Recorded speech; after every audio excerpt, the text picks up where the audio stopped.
इन्हीं सारी चीजों से, इन्हीं चारों चीजों से हमारा बिजनेस बनता है, product, promotion, place and price, है ना। आप इस बात से एग्री करेंगे कि इन चारों का महत्व बहुत है मार्केटिंग में। इनको सोचे बिना you can not go forward, आप आगे नहीं बढ़ सकते। लेकिन हम एक पी को भूल जाते हैं अक्सर, और उस पी को कहते हैं हम परफॉर्मेंस। तो हम इन सेशंस में उन्हीं पे फोकस देते हैं। जब हम प्रोडक्ट सही रखते हैं, जब प्लेस सही है, प्रमोशन सही कर रहे हैं, तो किस चीज में शायद हमें और पुश करने की जरूरत है, और वो है परफॉर्मेंस, है ना। परफॉर्मेंस यानी कि कस्टमर सर्विस, क्या हम कस्टमर की अच्छी सर्विस दे रहे हैं, दैट इज परफॉर्मेंस, है ना। सो परफॉर्मेंस को बेहतर रखने का तरीका है कस्टमर सेंट्रिसिटी। कस्टमर सेंट्रिसिटी यानी ग्राहक को हम जब बीच में बिठाते हैं और अपनी आसपास, अपने बिजनेस की दुनिया को उसके आसपास बनाते हैं, यानी ग्राहक सेंटर में है, customer is in the centre, that is called customer centricity, है ना। तो हमारा पूरा फोकस इसी बात पे होना चाहिए कि कस्टमर सेंट्रिक अप्रोच है क्या हमारी, क्या हम ग्राहक को वो सब कुछ दे रहे हैं जो रिक्वायर्ड है आज के समय में उसे बनाए रखने के लिए, हमें हमारे प्रति लॉयल रहने के लिए, that is called customer centricity, right. हमने इसे समझा है पहले के सेशंस में। आज हम कंटिन्यू कर रहे हैं मोटिवेशन से, राइट, कि मोटिवेशन क्या है। किसी भी एम्प्लॉय की स्ट्रेंथ को मोटिवेटेड रखना, मतलब कि वो हमारे कार्य को ढंग से करे, अच्छे से करे, यही तो मोटिवेशन है ना। और उन्हें मोटिवेट करना मतलब क्या हुआ, एनकरेज करना, है ना, उनकी पीठ थपथपाना जब वो एक अच्छा काम करते हैं, उन्हें इंस्पायर करना, आगे अच्छा करने के लिए इंस्पायर करना, उन्हें इन्फ्लुएंस करना उन सारी चीजों से जो आप सपने, जो आप खुद देखते हैं, उन सपनों से उनको भी इन्फ्लुएंस करना, राइट, उन्हें एक पॉजिटिव डायरेक्शन में लेके जाना, दैट इज इन्फ्लुएंसिंग, राइट। और साथ ही साथ stimulating people people to perform well, है ना। समय समय से ऐसे इंसेंटिव्स देना, ऐसे फायदे देना कि जिससे लोग और बेहतर परफॉर्म कर सकें, इज कॉल्ड एज मोटिवेशन, है ना। तो इन चीजों को ध्यान में रखते हुए हमें मोटिवेशन करना है एम्प्लॉइज का। तो फिर अब ये क्वेश्चन उठता है कि एक्सेप्शनल सर्विस, यानी कि जिसको हम वाव सर्विस कहते हैं, हम लास्ट सेशंस में देख चुके हैं वाव सर्विस, है ना। कस्टमर को फील होना चाहिए कि उसको यहाँ आकर एक बेहतरीन सर्विस का अनुभव हुआ है, that is a wow service. तो अगर हम उसे मोटिवेशनल सर्विस, एक्सेप्शनल सर्विस के लिए मोटिवेट करना चाहते हैं, तो क्या फैक्टर्स इंपॉर्टेंट है ना। तो सबसे पहले तो याद रखिएगा कि good customer service starts at the top with good management. आपका मैनेजमेंट अगर बेहतर है, बहुत अच्छा है, तो याद रखिए आपके कस्टमर्स भी अच्छी सर्विस देंगे, राइट। तो आपको एज ए टॉप मैनेजमेंट कहा जाए या as a owner of a business कहा जाए, गुड सर्विस के प्रति बहुत बहुत जागरूक रहने की आवश्यकता है। You have to be very very careful for good customer service. उसकी कुछ चीजें हम पढ़ चुके हैं, एम्प्लॉय ट्रेनिंग होती है, इसका बहुत इंपॉर्टेंट एस्पेक्ट, है ना। एम्प्लॉय ट्रेनिंग से कस्टमर बहुत अच्छे से सर्विस करके दिखाते हैं एम्प्लॉयज आपके, राइट। वो करने की हमें आवश्यकता रहती है। प्रकाश जी, आप हैंड रेज कर रहे हैं, आप कुछ कहना चाहेंगे, please feel free. Prakash ji unmute करके भी कह सकते हैं, और आप चाहें तो टाइप चैट में भी भेज सकते हैं। प्रकाश राठौर जी, इफ नॉट तो हम आगे बढ़ते हैं, ठीक है। ओके, तो गुड सर्विस क्या है ना, इसी का मापदंड क्या है। देखिए याद रखिए, गुड मैनेजर्स, ग्रेट मैनेजर जो होते हैं, जो एक ऑर्गेनाइजेशन में एग्जिस्ट कर रहे हैं, वो लीड बाय एग्जांपल करते हैं, are approachable and are democratic also, है ना। यानी लीड बाय एग्जांपल क्या होता है, जब हम ये कहते हैं कि देखिए उस व्यक्ति ने अच्छा काम करके दिखाया है और आप सब भी अच्छा काम करें, that is called leading by example. उन्हें एग्जांपल दें कि देखिए ये एम्प्लॉय इतना अच्छा कर रहा है, तो मैं इसे इस तरह का फायदा दे रहा हूं और दे पा रहा हूं, that is leading by example. अगर आपकी 15 लोगों का भी स्टाफ है, या आप कम का भी स्टाफ है, 5 to 6 पीपल का भी स्टाफ है, तो उसमें से जो अच्छा परफॉर्म कर रहा है उसे, उसको दिखाएं कि ये एक एग्जांपल है अच्छी सर्विस का, है ना। क्योंकि हर चीज में याद रखें, एक वाव सर्विस देना बहुत जरूरी है एक रिटेलर के लिए। एक रिटेलर के लिए एक अच्छी सर्विस देना सिर्फ जरूरी नहीं, आज के समय में एक बहुत इंपॉर्टेंट बात है, राइट। तो lead by example, are approachable. Approachable होना क्या होता है, आपके एम्प्लॉय को आपसे बात करने में हिचक नहीं होनी चाहिए, है ना। इसको कहा जाता है अप्रोचेबल होना। उसको हिचक नहीं होनी चाहिए आपसे बात करने में, क्योंकि अगर उसे हिचक है तो आप वो नहीं जान पाएंगे वो बातें जो कि वो आपसे शेयर करना चाह रहा है ना, तो उन बातों को आप नहीं जान पाएंगे। और याद रखिए, जब कम्युनिकेशन की गड़बड़ होगी, यानी वो आपसे कम्युनिकेट नहीं कर पा रहा है, तो वहां पर डेफिनेटली दिक्कत आएगी। तो याद रखें, आपको अप्रोचेबल होना है और डेमोक्रेटिक भी होना है। तो डेमोक्रेटिक होना क्या है? डेमोक्रेटिक होना ये है कि जब आप सबकी बात सुनते हैं, करते तो आप अपनी समझ से हैं, लेकिन सुनते आप सबकी बातों को, that is called being democratic. Means आज हमारे भारत में डेमोक्रेसी है ना, by the people, for the people, of the people, यानी जनता के लिए, जनता के द्वारा। करेक्ट? तो वही आपके ऑर्गेनाइजेशन में भी होनी चाहिए। तानाशाही नहीं होनी चाहिए कि वो आपसे कुछ कहें तो आपको बुरा लग जाए। याद रखें, इसमें आप बिजनेस का ही लॉस कर रहे हैं और बहुत बड़ा लॉस कर रहे हैं। So being democratic is the most important thing. आपके यहाँ का सबसे छोटा एम्प्लॉय भी, जो सबसे शुरुआती लेवल पे काम कर रहा है, कस्टमर से डील कर रहा है ना, अगर आप रिटेलर हैं तो फिर आप 4 से 5 की स्ट्रेंथ रखते हैं, तो सबसे नया एम्प्लॉय भी आपसे बात कर सके, अपनी समस्या आपको बता सके, वो डेमोक्रेटिक होना है, अप्रोचेबल होना है।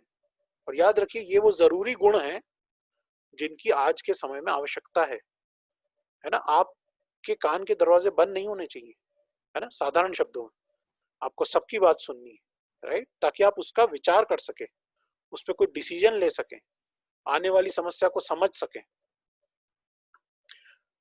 अगला पॉइंट है, find out what motivates your employees. Every employee is different, has different level of intellect and different personality. आपके एम्प्लॉय को क्या मोटिवेट कर रहा है? देखिए, मैंने ये बात पहले भी कही थी, हर व्यक्ति का मोटिवेशन अलग होता है ना। He is a different way of motivated, getting motivated. कोई हो सकता है जो एक छोटा इंसेंटिव से खुश होता है, right. There can be like, एक ऐसा व्यक्ति हो सकता है जो आपके हर सेल पे 500 रुपीज का इंसेंटिव से खुश होता है, ये उसकी जरूरत है, ये उसके लिए जरूरी है, तो वो इससे मोटिवेट होता है। कोई दूसरा एम्प्लॉय है, वो पैसे से मोटिवेट नहीं होता है, वो चाहता है कि आप उससे बात करें आकर के, वो चाहता है कि जब वो अच्छा काम करे तो आप उसे रिकॉग्नाइज करें, उसे रिस्पेक्ट दें, ऑर्गेनाइजेशन में उसका ओहदा बढ़े, ये उसको मोटिवेट करता है। हर व्यक्ति का मोटिवेशन अलग है, और एज ए ओनर या एज ए सीनियर मैनेजर, ये आपकी जिम्मेदारी है पता लगाना कि किस व्यक्ति का क्या मोटिवेशनल फैक्टर है ना।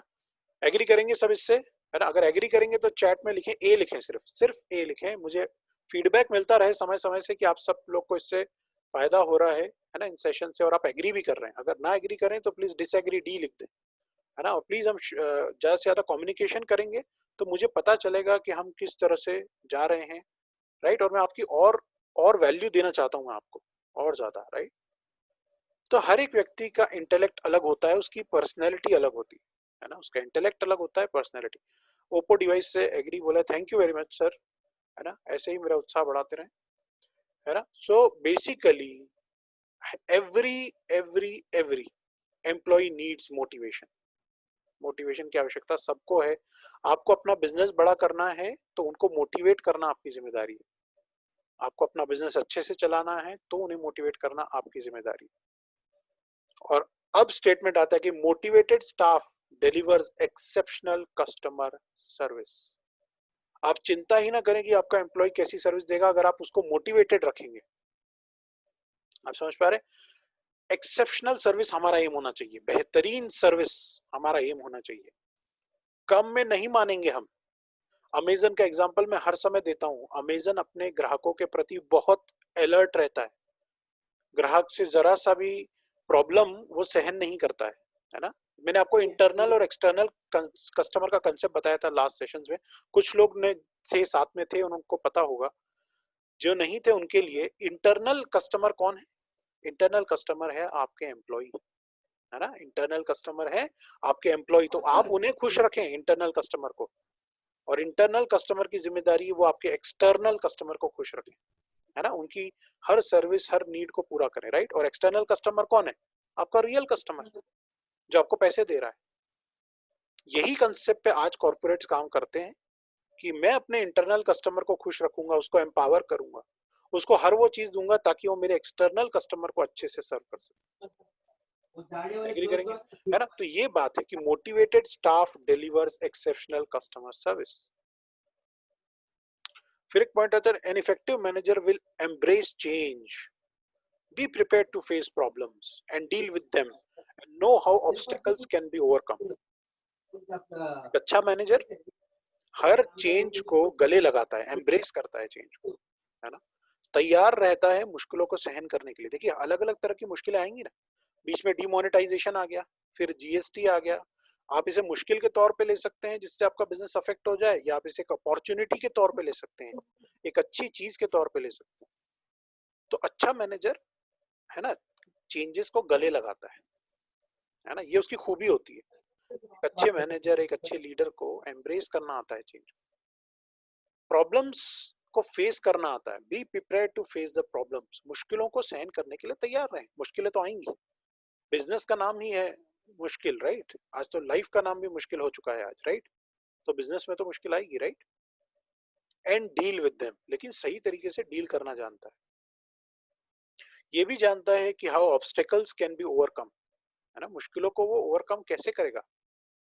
How obstacles can be overcome, कैसे मुश्किलों को ओवरकम करेगा। तो ये रास्ते उसे पता होने चाहिए। देखिए एज ए ओनर हमारी जिम्मेदारी है ना, और यही तो जिम्मेदारी है, काम करना एम्प्लॉय की जिम्मेदारी है, हमारी जिम्मेदारी है इन बातों पर ध्यान रखना, ऑब्स्टेकल्स कैसे ओवरकम होंगे, राइट? सो ये बातें हुई कि motivating for exceptional customer service. अब मैं आता हूं उन बातों पर जो डिमोटिवेट कर देते हैं आपके आपके इंटरनल कस्टमर को, यानी आपके एम्प्लॉइज को। छोटी छोटी बातें, लेकिन कई दफा रिटेल बिजनेस में ये बहुत बड़ा डिफरेंस ला देती है ना। जैसे कि फॉर एग्जांपल आप dirty offices, if the offices या retail outlets are not clean enough, बहुत बड़ा डिफरेंस पड़ता है। अगर आपकी डेस्क जहां से आप प्रोडक्ट्स दिखाते हैं, आपकी वो अगर क्लीन नहीं है, टिल क्लीन नहीं है जहां से पेमेंट लेते हैं, तो बहुत धीरे धीरे उसका डिफरेंस आने लगता है एम्प्लॉय की अप्रोच में, क्योंकि वो रिलक्टेंट होने लगते हैं, यानी प्रॉब्लम्स को देखने लगते हैं और उनसे उनके प्रति मतलब उनसे क्या कहना चाहिए, उनके मतलब उनका पार्ट बन जाते हैं।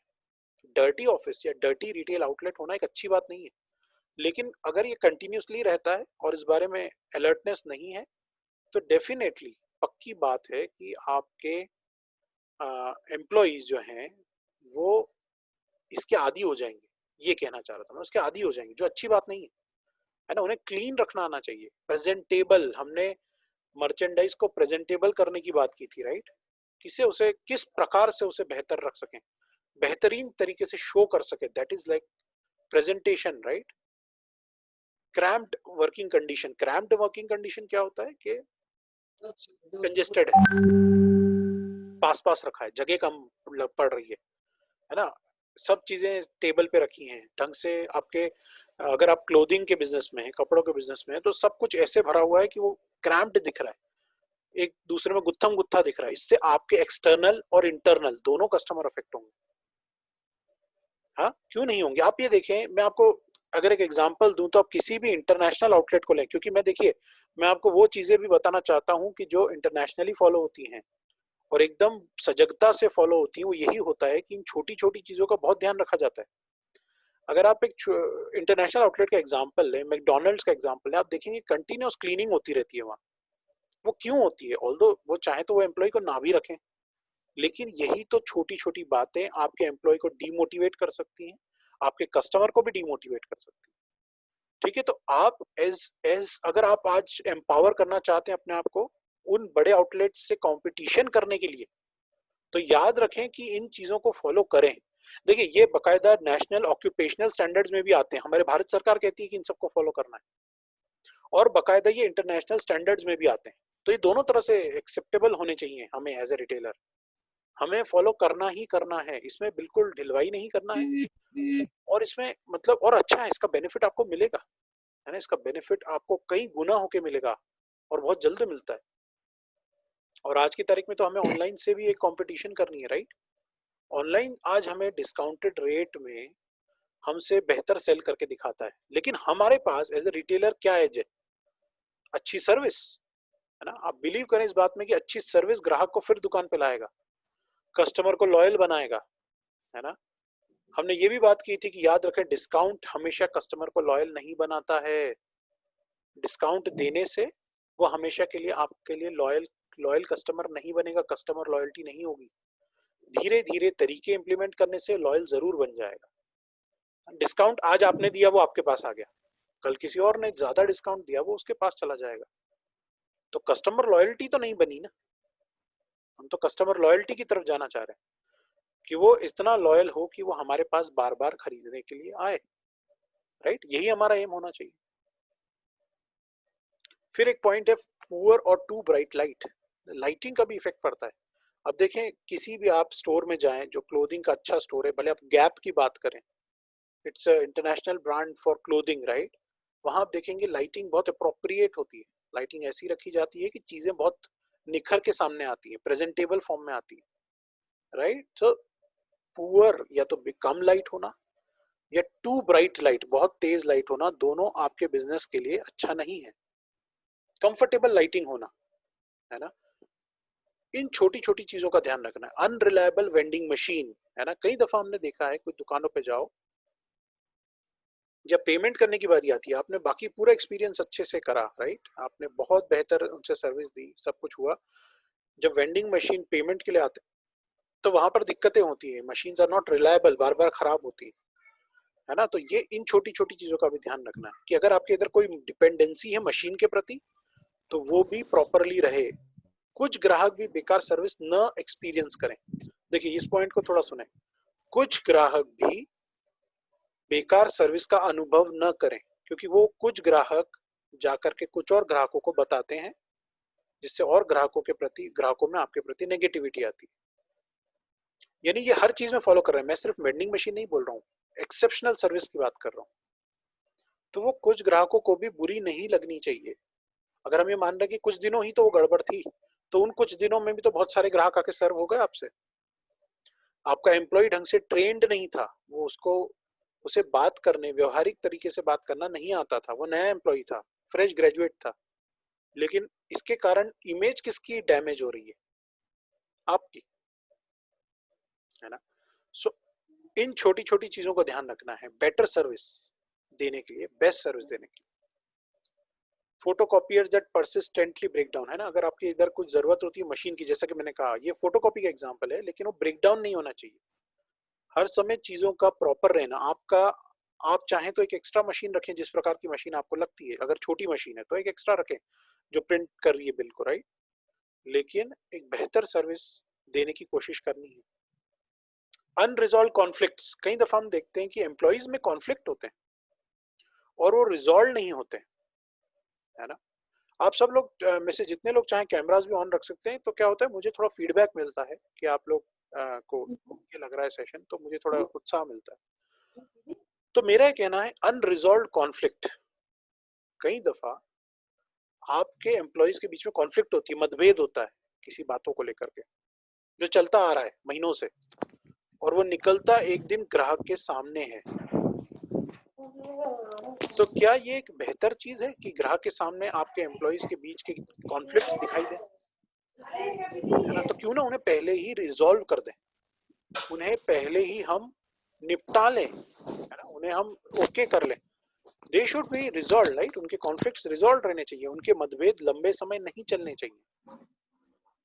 कैसे करना है? कम्युनिकेशन। हमने थोड़े सेशंस में पहले देखा था, कम्युनिकेट करना, बातों को रखना अपने एम्प्लॉइज के सामने इज अ बेटर कम्युनिकेशन, है ना। उसके कई तरीके, हमने एक्टिव लिसनिंग समझा था, हमने असर्टिव कम्युनिकेशन समझा था। असर्टिव कम्युनिकेशन क्या बोलता है? देखिए, एक सेंटेंस में जो बेहतरीन सेंटेंस है जो कहता है, न मैं किसी को खुद को पायदान समझने दूंगा, न मैं किसी को पायदान समझूंगा। सबसे साधारण शब्दों में असर्टिव कम्युनिकेशन ये कहता है, यानी न मैं किसी को दबाऊंगा, न मैं किसी से दबूंगा। Assertive communication. हमें इस प्रकार का माहौल बनाना है अपने आउटलेट में, असर्टिव कम्युनिकेशन का माहौल बनाना है, जहां हर कोई अपनी बात रख सके। जैसा मैंने कहा, अप्रोचेबल हो जाइए, हर एम्प्लॉय आपसे अपनी बात कह सके, अप्रोचेबल हो आप उसके प्रति, उससे झिझक नहीं होती हो आपसे बात करने में, है ना। डेमोक्रेटिक हो जाइए, सबकी बात सुने, फिर उस पर एक्शन लेना आप। मगर न सुनने से सॉल्यूशन तो नहीं निकलेगा, सुनना तो है ना। तो यहाँ मेरा पॉइंट था अनरिजॉल्व कॉन्फ्लिक्ट्स। कॉन्फ्लिक्ट्स को रिजॉल्व करें। कम्युनिकेशन मतलब इंग्लिश नहीं होता ना, कम्युनिकेशन मतलब अपनी बातों को रख पाना। आपको ऐसा माहौल बनाना पड़ेगा कि आप एज ए ओनर सब लोग अपनी बातें आपके सामने रख पा रहे हैं, right? That is a democratic and approachable behaviour. Rules which are perceived as petty and pointless, ऐसे रूल्स या ऐसे नियम न बना दे जिनका जिनका कोई महत्व नहीं है, पेटी हैं या तो छोटे हैं या पॉइंटलेस जिनमें कोई तुक नहीं है। ऐसे रूल्स नहीं बनाने कि जहां पर आपके रूल्स में कोई दम नहीं है, या फिर छोटे रूल्स हैं। ऐसे सिर्फ अपनी बात रखवाने के लिए रूल्स नहीं बनवाने। नियमों को एक प्रॉपर लॉजिक के साथ जाना चाहिए, है ना? आपका एम्प्लॉय भी मानना चाहिए इस बात को। याद रखें, नियम बनाना काफी नहीं है, नियम को समझाना और लागू करवाना जरूरी है। तो उसके लिए उसको लॉजिक का बेस होना चाहिए। भाई मैंने ऐसा इसीलिए किया है क्योंकि हमारी ऐसी ऐसी वजह है। ये है पॉइंट के साथ उस चीज को कहना। एग्री करेंगे सब लोग तो प्लीज ए टाइप करें, है ना? इन सारे पॉइंट से अगर आप एग्री करेंगे तो सिर्फ ए टाइप कर दें, मुझे मैसेज मिल जाता है कि दिस इज एडिंग वैल्यू, है ना? देखिए ये सारी बातें धीरे धीरे इंपॉर्टेंस प्ले करेंगी, रोल प्ले करेंगी। ओके, देखिए और क्या पॉइंट्स हैं, है ना? और पॉइंट्स दिखा रहा हूं मैं आपको। Adverse effect of work on home life. हमेशा याद रखिए, आपका एम्प्लॉय सेटिस्फाइड है तो उसको स्ट्रेस में घर नहीं जाने देना, उसे मुश्किल तनाव में घर मत जाने दें। क्या पॉइंट है? पॉइंट का इफेक्ट एडवर्स यानी बुरा इफेक्ट ऑफ वर्क, काम का बुरा इफेक्ट उसके घर की जिंदगी को अफेक्ट कर रहा है। वो घर जाता है तो चिड़चिड़ा रहता है, वो मतलब के अगर वापस ऑफिस आता है तो उसका इफेक्ट दिखाई देता है कि उसमें एक तरह का तनाव है। तो ये आपकी जिम्मेदारी है। देखिए बड़ी बड़ी ऑर्गेनाइजेशन ये ध्यान रखती है, हम भी रखेंगे as retailers, small business owners, है ना? We have to keep careful attention to it कि एडवर्स इफेक्ट काम का एम्प्लॉय के घर पे इफेक्ट ना पड़ पाए। वीक सुपरविजन, आपका सुपरविजन कहीं से कहीं वीक हो रहा है, आप ध्यान नहीं रख पा रहे उन चीजों का जो उनके लिए जरूरी है। मैंने एक बहुत ही बढ़िया एग्जांपल दिया था कि, और ये एग्जांपल दिखता बहुत साधारण है मगर बहुत इंपॉर्टेंस होल्ड करता है, कि एक बार मैं जब यूके में था, इस रिटेल चेन में काम करता था, तो वहां पे एक बेकरी सेक्शन में एक एम्प्लॉय फील करता था कि मैं कुछ बोलना चाहता हूँ सीनियर मैनेजर्स को, ब्रेड की क्वालिटी बिगड़ रही है, मैं बोलना चाह रहा हूँ लेकिन वो नहीं बोल पा रहा था। तो उसका सुपरवाइजर वीक था, वो समझ ही नहीं पा रहा था, जब बार बार वो उसे बात बोल रहा था। तो अल्टीमेटली सीनियर मैनेजर को बात ही नहीं पता चली, और धीरे धीरे ब्रेड की क्वालिटी के कारण बेकरी डिपार्टमेंट की सेल्स कम होती चली गई। ठीक है, तो इसका इफेक्ट कहाँ पर पड़ा? बिजनेस पे पड़ा ना। फिर बाद में उसकी इंक्वायरी की कि ऐसा क्यों हो रहा है, तो समझ में आया कि वो बताना चाह रहा था लेकिन वो बता नहीं पाया क्योंकि सुपरविजन कमजोर था। सुपरवाइजर अपना काम ढंग से नहीं कर रहा था, वीक सुपरविजन, राइट? तो ये चीजों का भी ध्यान रखना है ना। हाँ, thank you Divyanshi madam and Oppo device, thank you, feedback दे रहे हैं समय समय से। रियल और एपेरेंट फेवरेटिज्म, है ना? रियल फेवरेटिज्म, क्या सच में आप किसी को फेवर कर रहे हैं, है ना? या किसी को दिख रहा है कि आप किसी व्यक्ति को, किसी एम्प्लॉय को फेवर ज्यादा करते हैं, है ना? फेवर करने से मतलब उसके प्रति पक्षधर ज्यादा है, राइट? उसके प्रति पक्ष आप ज्यादा रखते हैं। तो रियल होना या दिखाई देना दोनों ही अच्छे नहीं है। फेवरेटिज्म नहीं मतलब हमें रखना, हमें परफॉर्मेंस ड्रिवन फेवरेटिज्म रखना है, अगर रखना भी है तो। इसे मैं ऐसा कहना चाहूंगा, जो कार्य करेगा उसकी मैं कीमत कर पाऊंगा। दैट इज अ जेन्युइन मतलब फीडबैक, है ना, एक तरीके से। बिल्कुल दिव्यांशी मैडम, दिव्यांशी मैडम, हाँ मैं म्यूट कर रहा हूँ। ओप्पो डिवाइस कह रहे हैं कि उन्हें आवाज नहीं आ रही है प्रॉपरली, मैं बाकी सबको म्यूट कर रहा हूँ। अगर आपको दिक्कत आ रही है तो, है ना, एक भी डिवाइस अगर चालू होता है तो वो, है ना, डिस्टरबेंस हो जाता है, सिर्फ मेरा ऑन रहना चाहिए। तो प्लीज जो ओप्पो डिवाइस से ज्वाइन है, क्या अब आपको ठीक आवाज आ रही है? ओके कर दें अगर आ रही है तो, है ना, मैंने अनम्यूट कर दिया है। Okay great, thank you. Divyanshi madam को कहना है कि वो एक एग्जांपल शेयर करना चाहेंगी। कंपनी में है जहां पे, that I know, the sales people have to do sales call till 7, उन्हें 7 बजे तक सेल्स कॉल करने होते हैं, then come back to the office and attend video conference, then finish reports. मतलब देखिए इतना काम उनका 7 बजे के बाद होता है। And next day presentation and many times they leave office at 12 at night, so they are very demotivated. Very very correct Divyanshi madam, ये बात सही है। आप याद रखें, एम्प्लॉय को धक्का देकर के काम खींचने की मेंटालिटी से काम करके आप सक्सेसफुल नहीं हो पाएंगे।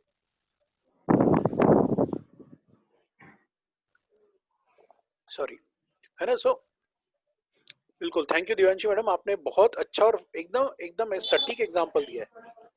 और यहीं पे मैं पॉइंट रखना चाहूंगा कि प्लीज पुश करने की मेंटालिटी ना रखें, मोटिवेट करने की मेंटालिटी रखें।